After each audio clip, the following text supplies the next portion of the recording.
house to sit.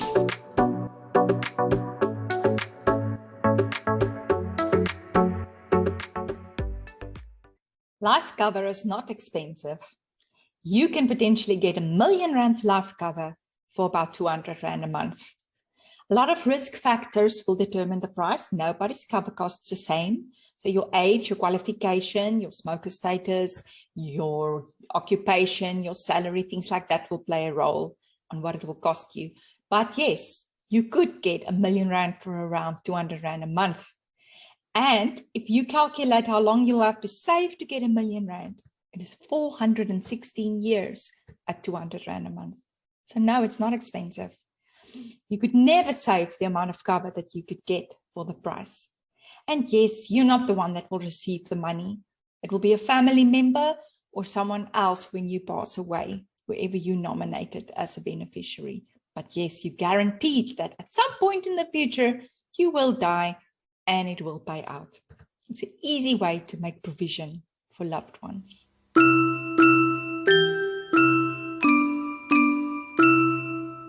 Retirement annuities don't make any promises anymore.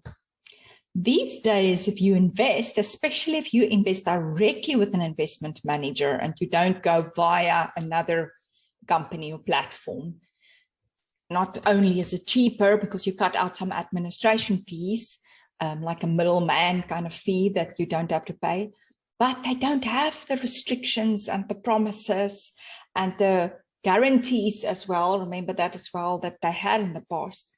A lot of people feel that in the old days, they bought retirement annuities and that they didn't get what they were promised.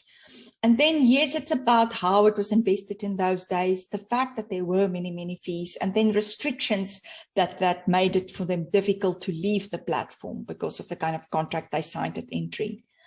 But these days, if you don't pick or choose to go via a platform like that, there's no promises. It's just like a normal investment. You invest it, whatever the markets do is what you will get out at retirement. There are some rules with regards to retirement, and there are some restrictions as to how you can invest it, but they're all there to protect you and to make sure that you keep it for the purpose it's intended, retirement. So no, retirement annuities do not overpromise and underdeliver. Your choice and the market movements and the underlying investment is the thing that is going to be the delivery in the end.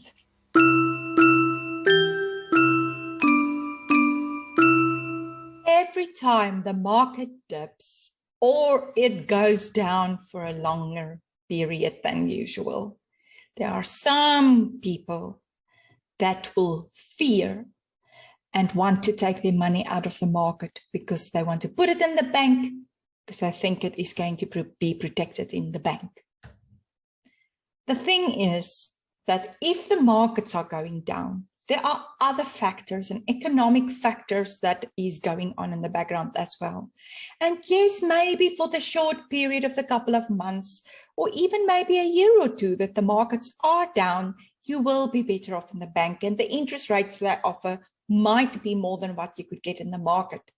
But the problem is you've already realized those losses, and now you don't have any other way of making it up than that interest rate, which also fluctuates, because it will also go up the moment the markets affect the interest rates, or down when the interest rates are being affected by inflation. So it's also not guaranteed. And then when you choose to put that money back in the market because you see, oh, okay, it's getting better now, you already lost out. You lost out on that upturn, that first initial recovery. And then you don't get the full benefit if you would have if you just left it there and went through the whole period.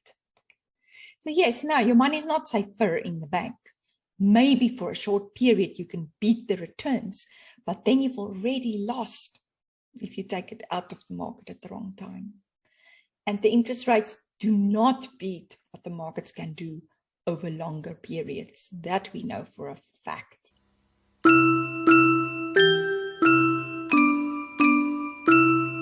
Yes, your will is your wishes, to say what you want to happen to your possessions.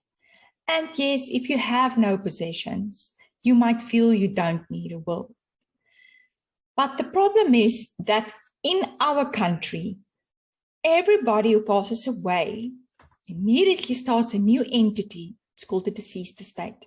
And somebody must administer that deceased estate.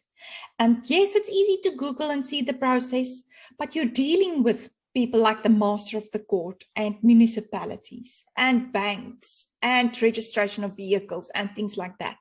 And if you have contacts and you know the process, it's just much easier and much quicker for somebody with experience and contacts to administer that estate and get it finalized quickly without it going up and down between the master's office for additional requirements. So it's best if you have a will to appoint an executor. And that is the person that you say, I want these people to act on my behalf and to deal with the administration of my estate when I pass away. It is also important to have a will the moment you get married and have children, because you have to appoint guardians and trustees of a minor children's trust and things like that when you get there in that stage of your life. But yes, even if you own nothing, you still need a will the moment that you start working. You're no longer a minor, because you need to appoint an executor. It will just make life so much easier for the people who stays behind to deal with the administration if you do have a will. First, I have to say, this is my opinion. There are different views on this, but this is my opinion. I don't think a car is an investment. Yes, maybe if you're collecting cars and you're buying and selling them to make a profit and things like that, maybe it could be. But here's the reason why I don't feel that in normal circumstances, on average, a car is not an investment. Firstly, it attracts a whole lot of costs with it. There's constant expenses on a daily basis with a car, maintenance, petrol, licensing, things like that. Okay. Also, it's not something you're going to keep for a very long time. 4 or 5 years, many people tend to turn their cars, especially if they're younger, in a 4 or 5 year term. And that is not a long period when it comes to investing. And then lastly, it devaluates, it depreciates, it doesn't grow in value. So if you buy a car cash, you're taking money, buying the vehicle, and knowing that you can't sell that vehicle for the same amount that you bought it. You used it, it reduced in value. So when you sell it, you're going to get less money back than what you put in. If I tell you, please give me your money, I'm going to invest it for you. In 4 or 5 years' time, I'm going to give you less than what you put in. You're not going to invest with me, are you? Okay, so it's not an investment. So if you are strapped for money, for cash, and you have to split your money, even your budget, your cash flow, the monthly expenses that you have, between different things, prioritize and do not prioritize the car to be bought in cash. Yes, the quicker you pay it off, the less interest you pay on it. I agree that interest can be very, very high on cars. But don't just look at that. Look at cash flow. Look at investing at the same time. Don't put all your money just in that vehicle because you don't want to have the interest on it. As I said, it's not an investment.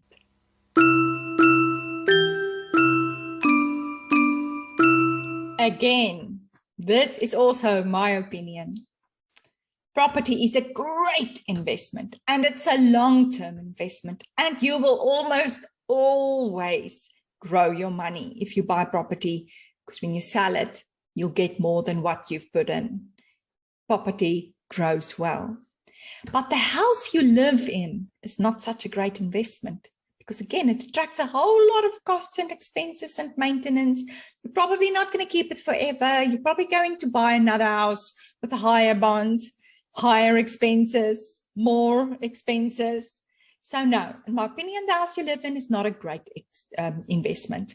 You could maybe have it as part of your investment plan, your retirement plan per se, but don't let it be your only retirement plan. A lot of people get at retirement, they want to get rid of the house, they don't have money to pay all the costs involved in maintaining it, just getting it ready to be sold, this estate agent fees, the transfer duty, all the costs involved in selling a property. And then they sit with the property, or the markets are down at the time that they want to sell it and they don't get the price they bargained on and they don't have enough money to retire on. Or they just struggle to get it sold because the market's not in their favor. And they don't get money and they can't retire. They have to postpone their retirement, or they don't have enough income and they have to live a really, really, really tight retirement. So don't put your eggs in one basket. Don't just have property. You cannot eat property. So diversify your portfolio. Yes, property is not a bad idea, especially if you're going to buy it to rent it out for a rental income after retirement. But bear in mind that there are some limitations when it comes to property. So don't let it be your only provision.